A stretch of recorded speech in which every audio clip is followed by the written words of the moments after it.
second try. We got two particularly old and very nice Steins here. Not as fancy color-wise as other Steins that we saw before, but let me point out some details here. This again is from Erste Kulmbacher Aktienbrauerei. They were the first Kulmbacher brewery that exported out of Kulmbach and the first one to use Aktien stocks. Back then it was spelled with a C. You notice the liter mark, 0.8 liters, which is not very standard. There's a spot to fix some kind of lid. That's actually like occurs on everyone. Sometimes there had been lids and they have been removed to get, for example, metals during times of war. But most of the time it seems like they made a hole so they could fasten it, but they never put it on there. You don't see any scratching mark here. So this is clearly embossed, and then color was put into the crevices. Blue color was the standard color, seemed to be the most cheapest or durable or anything. And it was used for steins mostly that were meant for, well, for actual drinking. Well, this one was a very nice one, and this one, which might not have been used that often actually. These were to be used daily in pubs, Wirtschaften, or something like that.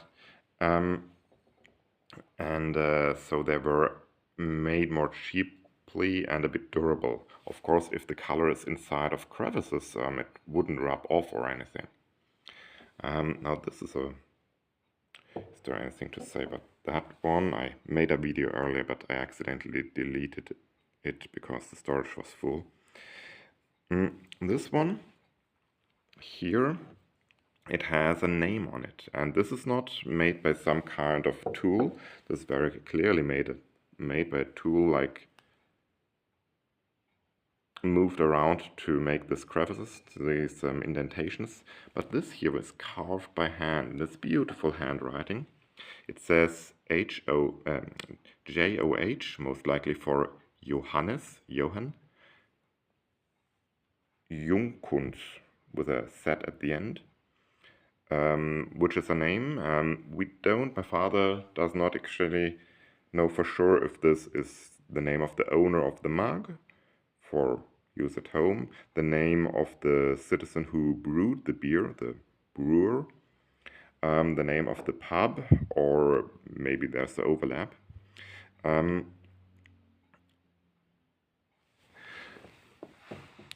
At that time, and these steins are most likely like 1900 or a bit older, many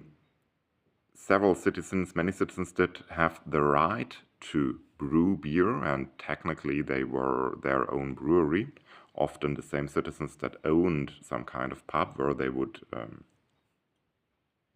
serve that beer, but they did share the actually brewing facilities, this building, with other citizens.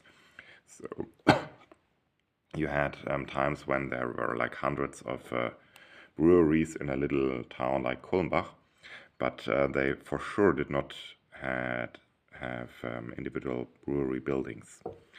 On the other hand, some people even today have their personal steins with their names in pubs. So this might also be the name of the person who was using that. Speaking of names, here on that more fancy stein, you have, for example, a name here with a date. It's a bit younger stein, a bit more colorful, Ritzibräu.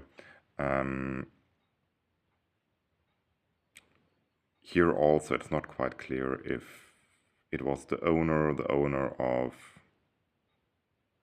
the pub, maybe. It obviously is not the brewery, since this is Ritzibräu. But same question here.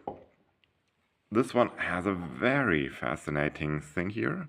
1 liter mark and a 0.9 liter mark carved in later by hand. So this was produced a bit low quality, I guess. My father says that these were stamped in before they actually were burnt, so they might lose a bit or they might change in volume a bit. Yeah, and somebody corrected that later on. I guess that gives some impression about the exactness of those marks overall. I never actually tested one. Here also those rough surfaces, very unusual for a Stein. Clear cut at the bottom.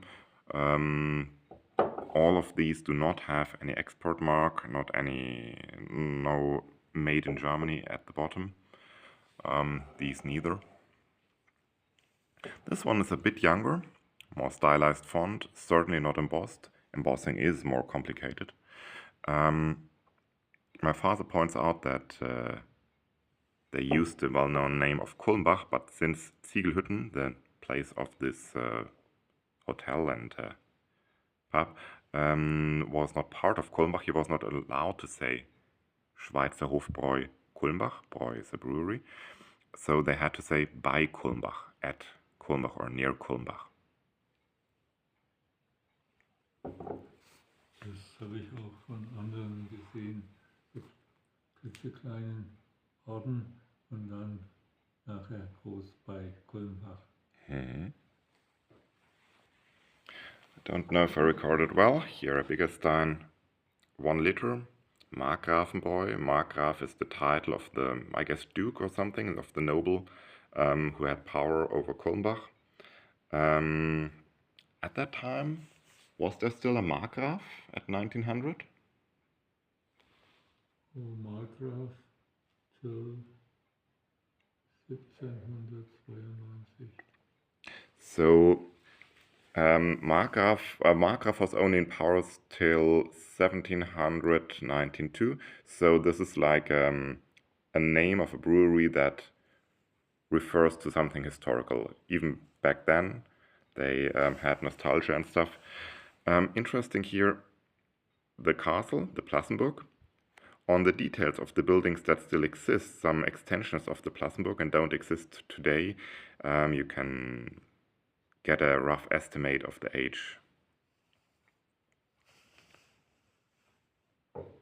Unlike the Erste Kulmbach Aktienbräu, which was also the first one to... Was it the first one to export? Oh, actually, no. But it was one of the first one to export in bulk. But export meant like outside of Bavaria. But most of these